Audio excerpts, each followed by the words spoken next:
Thank you for tuning in to another episode of Locked On Bulls. On today's episode, we'll actually be ranking Zach LaVine's max deal against other max deals given out in this free agency and see where he stacks up. Lastly, we'll be getting into where the Chicago Bulls are among other winners and losers of free agency. And lastly, we'll be talking about the Bulls' undrafted free agent in Justin Lewis ranking third in Bleacher Report's articles of all undrafted free agents. We'll get into all that and more on today's Locked On Bulls.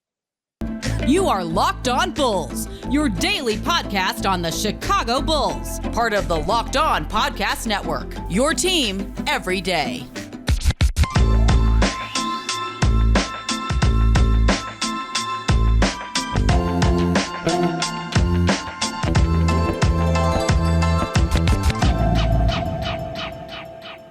Thank you for tuning in and making Locked On Bulls your first listen every day. Locked On Bulls, a member of the Locked On Podcast Network, where it's your team every day. That's Pat, the designer, host, and creator of the Windy City Breeze.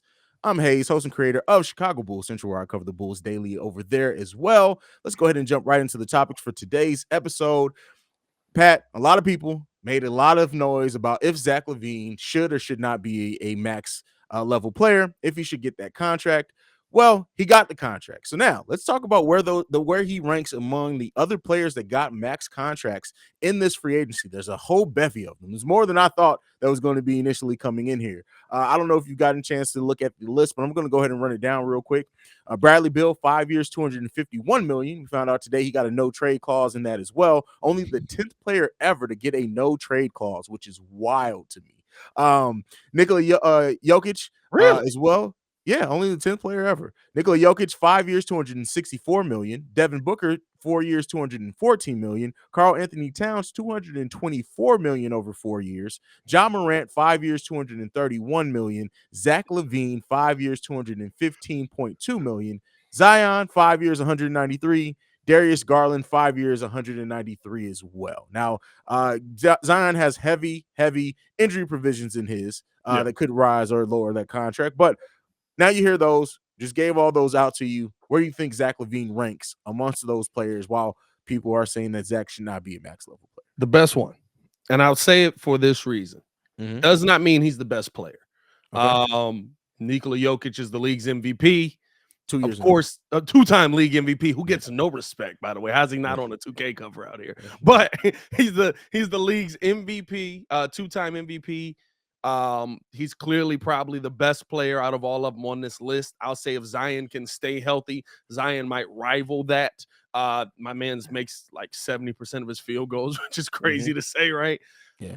But when you think about players that got paid a sizable contract, a max contract, and where their teams are going to rank next season, Zach LaVine is your best bang for your buck. $215 million. Realistically, if Zion stays healthy, he's cheaper than Zion Williamson is going to be.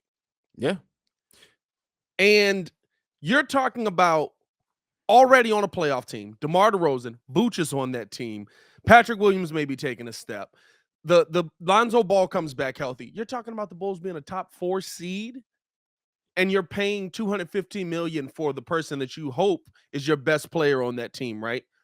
Bradley Beal's getting $257. They might not make the playoffs next year. I mean, maybe Zion Williamson is close in that deal, right? But even if you look at Nikola Jokic sounds like a great deal if Jamal Murray and Michael Porter Jr. are there. Yeah. But there's question marks around so much of that. And so when I look at Zach LaVine's deal, $215 million, 5 years, I'm looking at this and I'm like, bro, like we've got players that are going to get better as his deal increases. The NBA salary cap is increasing as well. And we're still going to be able to pay other people to come here that want to be here in Chicago. Oh, by the way, Chicago as well. So that makes a big difference, right? So for me, Zach LaVine has the best deal out of everybody here based on where the team is at right now, ready to win. I don't think there's another name on there that you said, minus maybe Zion, that team is ready to win.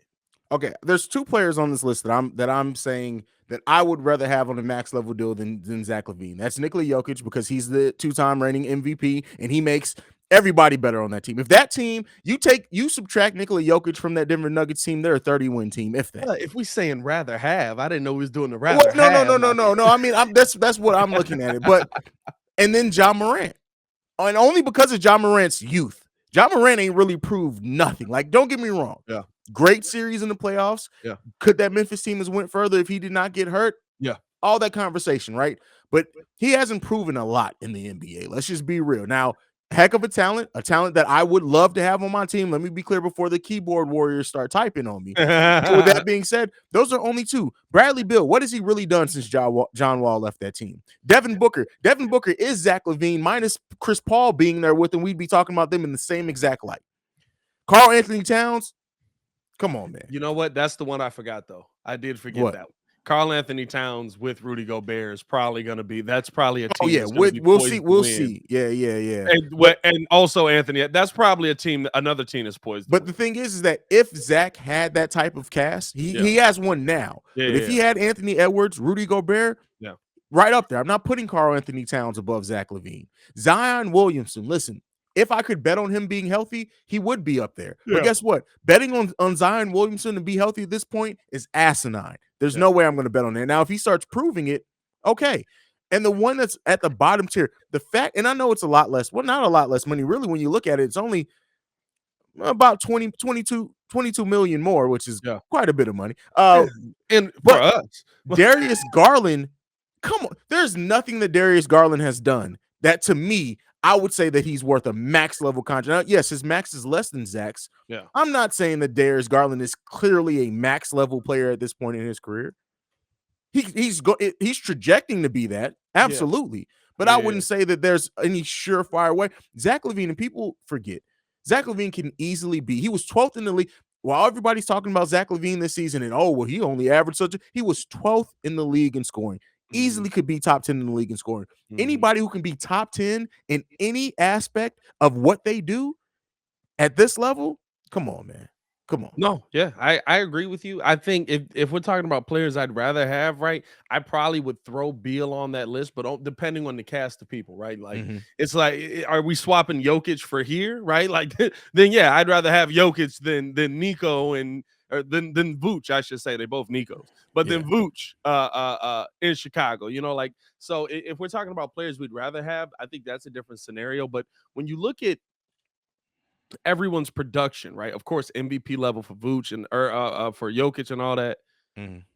I look at how is that team going to be constructed around how that contract's going to be built? There's not too much more like a Bradley Beal deal, right? Like, you better hope Porzingis and Kuzma works, because you're not going to be able to bring a lot of people in there. You're not going to be able to get a lot done in there. And you see the no trade clause getting added into his contract. You probably expect him at some point to be like, all right, listen, if this don't work out, here's my list of teams that I'm willing to go to. And I would like y'all to acquiesce to that. And Washington's probably going to end up doing it, right? Again, right, like there's so many concerns around it, where with Zion, with Jokic, even with Booker, right? Like, Booker seems like his dependency for him taking that team to the next level, like you said, has so much to do with Chris Paul. Is that the player that you want to, not to say he doesn't deserve his max, he absolutely deserves his max, but you're giving him that max. You weren't willing to give DeAndre Ayton that max.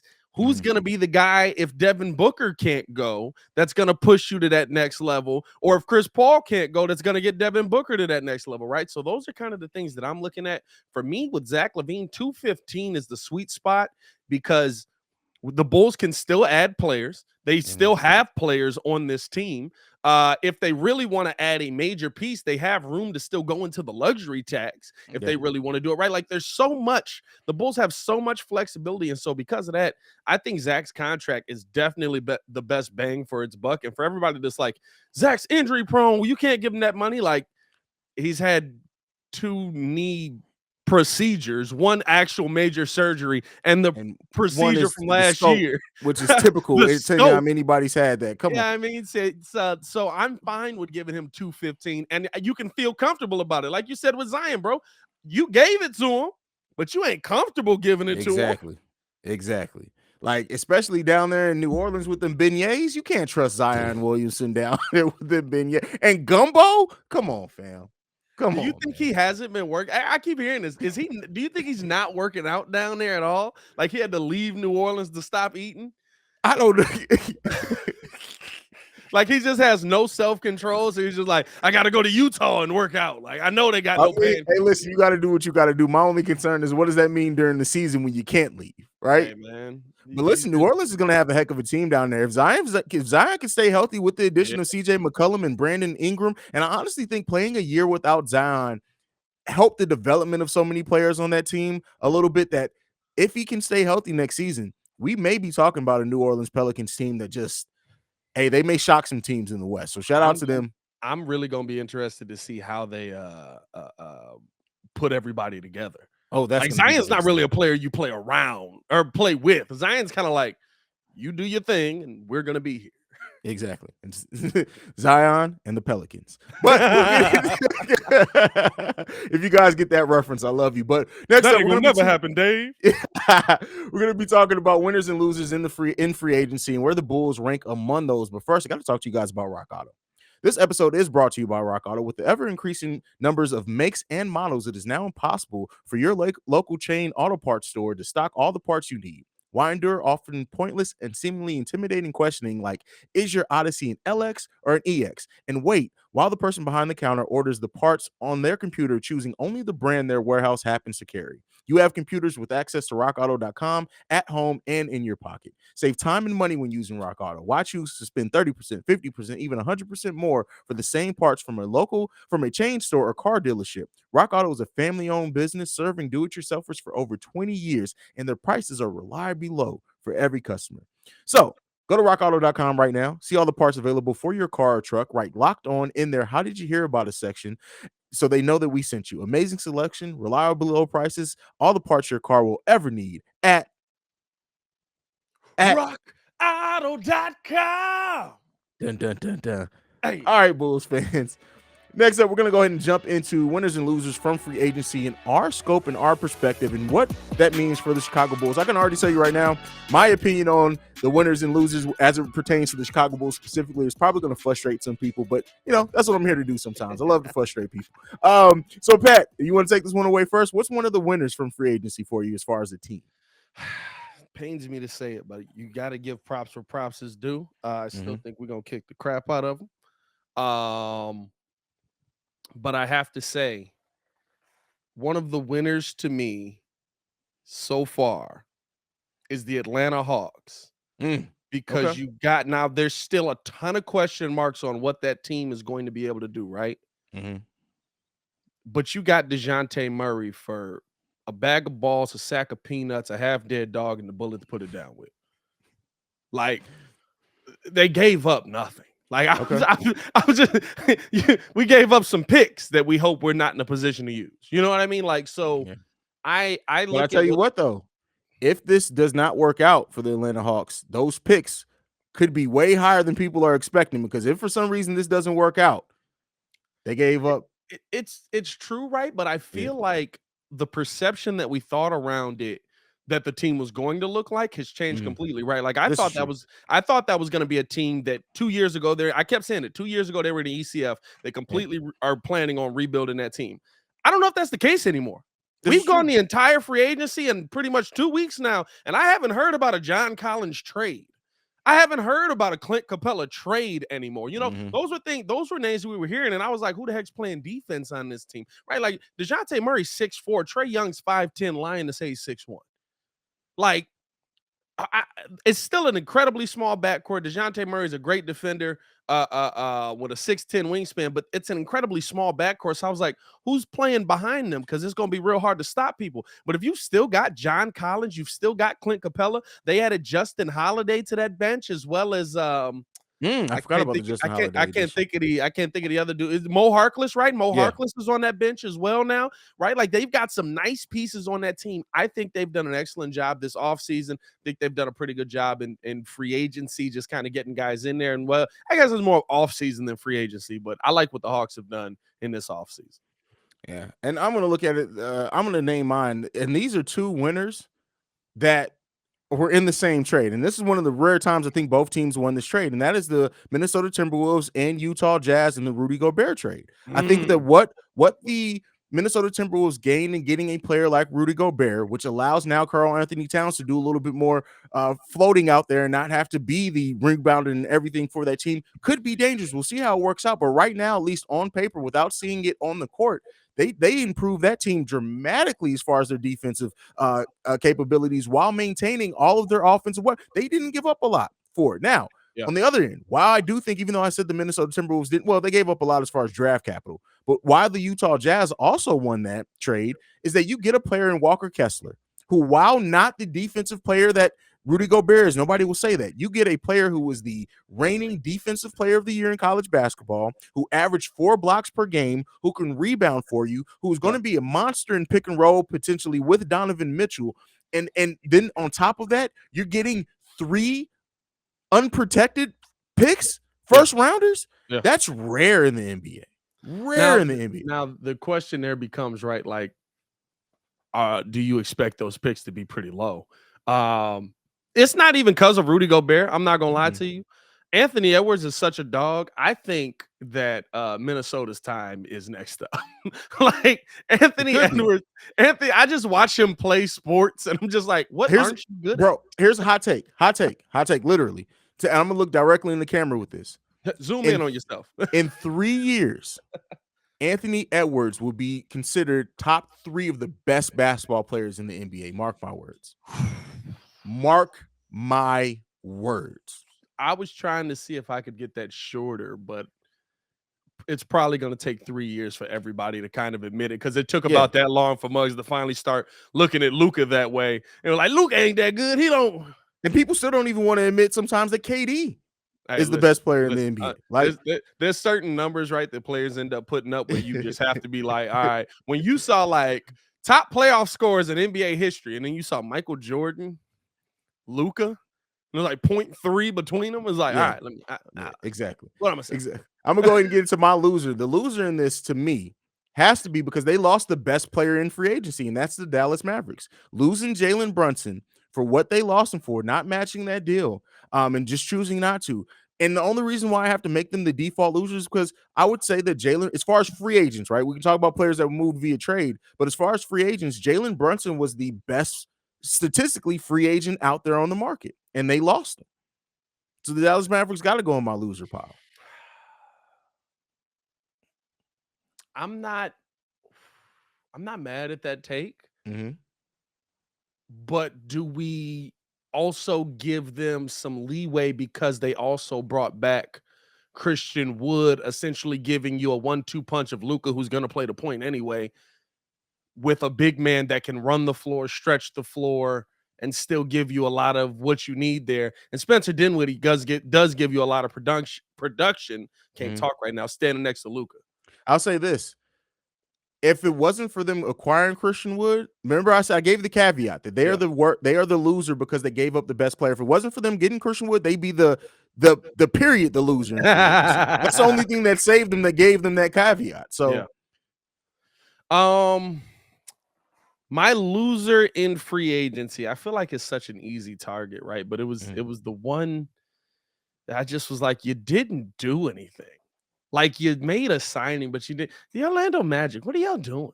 Oh, I mean, what are y'all doing? Listen, bro? they had the number 1 pick, bro. Like, I mean, the Mo Bamba deal, though. Bro, the fact that maybe it's because I wanted Mo. Maybe it's that. But wait, they got Mo Bamba, Bo. That's what I'm saying. Poncho, Wendell Carter. Like, they are going to have the biggest team in the NBA this season by height.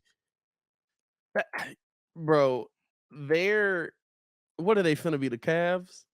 I don't know, bro. And people think we're the Cavs are crazy for having 3 bigs. The Orlando Magic got 5 of them. They can literally run they won't do it, but they can literally run a 5-player matchup of all 7-footers. You literally improved nothing. And I will say this, right? We had the conversation about max players. I think another loser in free agency for me is now I didn't get a max deal, right? But to me, Philadelphia. Yeah, what are they doing? I don't know. Like, And a lot of people view it as a winner, right? Because they went and got 37-year-old PJ Tucker, which I'm fine with you for going to get $30 million. That's the problem. That's it's and not that's why I PJ Tucker said, right, the player. like I view the Bulls as a winner in free agency because Drummond's coming in. He's going to give you really good production for $3.3 million. Dragic coming in and he can knock down the 3-pointers. You name the stats in the last pod for $2.9 million. You got Derrick Jones Jr. back for yes, they're not the sexy names, but you got a bunch of guys that are going to come out and do a job for $3 million. PJ Tucker makes 10 times as much as them just to go out there. Let's be real. Stop Giannis. Yeah. They got him for one reason. The reason why the Bulls can't be losers for me is they didn't lose anybody worth that you didn't want to lose. Yeah. And yeah, they added some players that aren't flashy, but they didn't overspend on it. Look at all the players that you can say that got overspent on. Yeah. The Bulls did not overspend on a single free agent that they brought in. Now, yes, would we like to see them spend more on better free agents? Yeah. But at the same time, woulda, coulda, shoulda. We can't hurt them for a player that we don't know for sure would have come. Well, Mo, it was reported Mo wanted to come here, so we can give him that one. But outside of that, the Bulls didn't lose anybody that was worth keeping. I'll say this, right, and here's one. It's a tough one to say, right, but and you mentioned one side of it with Dallas. Can we also call New York losers in free agency? Because yeah, you spent a bunch of money on Jalen Brunson, but you really didn't make your team better. Well, they could be losers of the offseason because they had the 11th overall pick and decided to walk away from the draft with no young players, and then spent money on Hartenstein and went ahead and re-signed Mitchell Robinson as well. Like, yeah, you brought in Brunson, heck of a player. You brought in Brunson, right? But like, are you going to play Mitchell Robinson because you re-signed him? I'm higher on what the Knicks did than you. I don't see them as losers, but I see them as spending a lot of money to stay exactly where they were. Bro, that's a loser. You spent $100 million and you still finna have 39 wins next year. That's fair. That's fair. That's fair. That's why I asked. Hey, before we get to the Justin Lewis conversation, man, and where he's ranking among undrafted rookies in free agency, we do got to tell you about Built Bar, man. I wish I could tell you that I got these coconut brownie chunk puffs for free, but I had to order mine. So for the people who didn't have to order, no, I'm just playing. We all out there right there, except Hayes. For the people who invented healthy and tasty, comes the latest gift to your taste buds. You probably have tried the amazing coconut brownie chunk Built Bar. Guess what? Your friends at Built Bar have given you the coconut brownie chunk, the puffs treatment. Y'all, we've told y'all about the puffs since we've gotten on this podcast. Stop drooling about them. They're good for you. They're low calorie. They're low sugar. They're high protein. They're all delicious. It's time for you to go order the puffs. All Built Bars are made with collagen protein, which your body absorbs more efficiently and provides tons of health benefits. Eat something that tastes good and is good for you. That's what it's all about. All these diets out here. You be out here eating leaves off a tree, talking about, I'm losing weight and I'm so happy. No one's happy about losing weight. Eat delicious, coconut-rich, sweet brownie, creamy marshmallow. Stop fantasizing. Go to BuiltBar.com or go to Built.com to order your box of coconut brownie chunk Built Puffs right now. Go to Built.com and use the promo code LOCKED15 to get 15% off your order. Use the promo code LOCKED15 for 15% off your order at Built.com. Bam. All right. Now we're going to talk about Justin Lewis. We're coming down the stretch here, but Justin Lewis ranked number 3 on Bleacher Report's list of best undrafted free agents. Now I'm going to briefly touch on this list. Gene Montero with the New York Knicks. He signed with the New York Knicks is number 1. We got Michael Foster Jr., a power forward / center who signed with the Philadelphia 76ers. And then our very own Justin Lewis, small forward / power forward, 235 pounds, 7 foot 2.5 wingspan. Come on, bro. Come on. I love it. Yeah, listen. This guy, and the more that I see about him, the more that I love, bro. Let's go ahead and round up the top 5, though. We also got Darian Sebron with the New Orleans Pelicans, Trevion Williams with the Boston Celtics. That rounds out your top 5 undrafted free agents. Yep. Number 3 going to the Chicago Bulls. How excited are you about Justin Lewis' potential? Now, are we drinking the Kool-Aid a little bit too much? Because it is completely possible that we walk away and Justin Lewis doesn't play a single minute of NBA basketball this season. But what do you think about Justin Lewis and the signing there? I think that Justin Lewis is going to prove to be the best value signing out of all the undrafted rookies. because when you look at Justin Lewis, that doesn't mean he's going to be a superstar right away and all that. But when you look at Justin Lewis, right, like, and I feel like people took this as a slight when I brought it up, but NBA teams aren't looking at Marquette for NBA talent. They're just not. And it's sad to say, right? Because Marquette played some of the better teams in college basketball this season, right? But because of it being Marquette and them being they're still kind of a flashy school because of D Wade, right? But you're talking about 8 players since the 2000s have begun that have been drafted. Justin Lewis did if you look at like the high scores and the high rebounders in the game, it's him. Yeah. In a lot of those games for Marquette, and playing against a lot of the same competition that we give these other guys that were drafted credit for playing against. So it's not a slight at all that Justin Lewis went unlooked. He might view it as a slight, but for me, right, it's the NBA's stigma on players from Marquette, right? Like we just don't see them go to Marquette very often. Yeah, you really don't. The thing that I will say about this for me, as far as the Justin Lewis pick, offensively, he brings everything that you want as that combo forward. Everything you want offensively. Defensively, while he's active defense, like, and this is the thing, right? He gets caught up in sometimes on the ball things, definitely off the ball. He kind of gets caught up in things. Sometimes he also has turnover issues. But outside of that, you're not going to get a perfect player at being an undrafted rookie. Let's just be clear there. But with the skill set that he has, I'm going to go ahead and say it to this. Do you remember when the Bulls drafted one James Johnson, and in that same draft, they drafted Taj Gibson, right? Coming in there, a lot of people thought, hey, James Johnson is eventually going to take over and be the starter here. And guess what? By the end of that first season, everybody was looking at Taj Gibson. I think with Justin Lewis, we think he's going to be a 4, but because of the defensive skills not being there yet, and you can trust P. Will there more, I think you can see Justin Lewis being more of a 3, somebody that's literally coming in to give you offense. When you watch this guy shoot, translates so well to the NBA. Able to pull up, jay it in your face, hand in the face, closing out on them, right? Like it's not the same level of competition play in and play out, but he was dominating guys on the offensive glass, pulling up in their face, driving past them, blowing past them, rising up, able to yam it down on them. He's a physical he's 235 pounds. And moves like a guard. So, like, I think you're going to see, there's going to, at some point this season, come a lineup where you're going to see, hopefully Lonzo's healthy, Alonzo Ball, Ayo Dosunmu, Justin Lewis, Patrick Williams, maybe Marko Simonovic. Maybe. I'm giving you a little bit. I'm giving you a little bit on that one, right? Because Marko can move a little bit better than Vooch can. So you might be able to work him in there. But I think that lineup of just wingspan, length, shooting ability, that's going to be something to watch for this season. I think Justin Lewis not only makes the team, I think Justin Lewis makes the rotation. So Justin, the Marquette Golden Eagles, right? They number 6 Villanova. They beat them twice this season. And guess who was the standout player in both of those games? Justin Lewis. The thing is I understand the Chicago Bulls fans that wanted EJ Liddell, and yeah, it seems like a down ring. Now we're betting on this undrafted. Justin Lewis, I think, has maybe a lower floor, but he has a higher ceiling than EJ Liddell. He's younger, bigger, has a better complete offensive game. He's not the passer that EJ Liddell is, nor is he the rim protector that EJ Liddell is. But you get a lot of the same things from Justin Lewis, and I'm looking at him as a guy that we may look back in a year, 2 years from now and say, hey, AK did it again.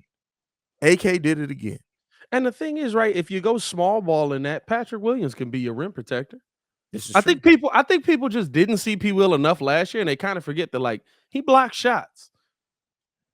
and he's pretty good at it, right? Like, so there's a part of me that looks at Justin Lewis, and I'm more excited about him than I am about Dalen Terry. Because the things that Dalen Terry brings, like, I think he's going to be a nice piece off of the bench. I think he's going to be somewhat of a glue guy for the Bulls.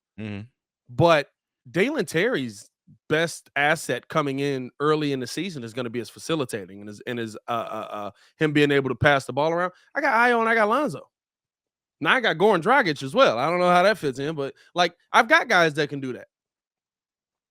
I don't have guys that can do what he can do right here. I don't have guys that have a 7'2" wingspan that can get their own shot right now. I don't have guys that have a 7'2" wingspan and can be a spot up shooter right now and shoot over everybody. So I'm more intrigued by Justin Lewis than probably most people are, because I think he might be the person who we talk about. Like we talked about Iowa's the steal of the draft. I think he could be the steal of the undrafted market. That's big words coming from you there, Pat. But I think that Justin Lewis does have a chance. And even at the minimum, right? I look at Justin Lewis as this. Even if it doesn't pan out as far as like him developing more than what some people think, I look at Justin Lewis as a player that's going to stick around for quite a bit of while and give you some things, and it adds versatility to that bench. He's a player that can be on the bench almost on any NBA roster because of his versatility in the positions that he can play and his offensive game. So yeah, we'll see. He's gonna be interesting to see, man. I think he's that spot up shooter that Bulls fans have been clamoring for. Yeah, we'll see. We'll see with that, man. But that is it from us for today. Unless you got anything left, Pat. Nah, man, that's it for me. Follow me on everything at Pat the Designer, and follow us both over at Locked on Bulls. We appreciate y'all for showing love to us, man. Definitely. Thank you for making Locked On. Oh, first, you can follow me at CEO Hayes, the CEO Haize. I mean, hey, man, listen. Sometimes I'll be on some crazy stuff, man. I can't always blame some people with that one. But thank you for making Locked On Bulls your first listen every day. Now for your second listen, go and get up to date on the latest news and rumors around the NBA in just 30 minutes every day with Locked On NBA. Locked On NBA is your daily NBA update in just 30 minutes, available wherever you get your podcast. But for Pat the Designer, I'm Hayes. This is Locked On Bulls, and we see you lovely and beautiful people tomorrow. Peace, y'all. Stay safe out there.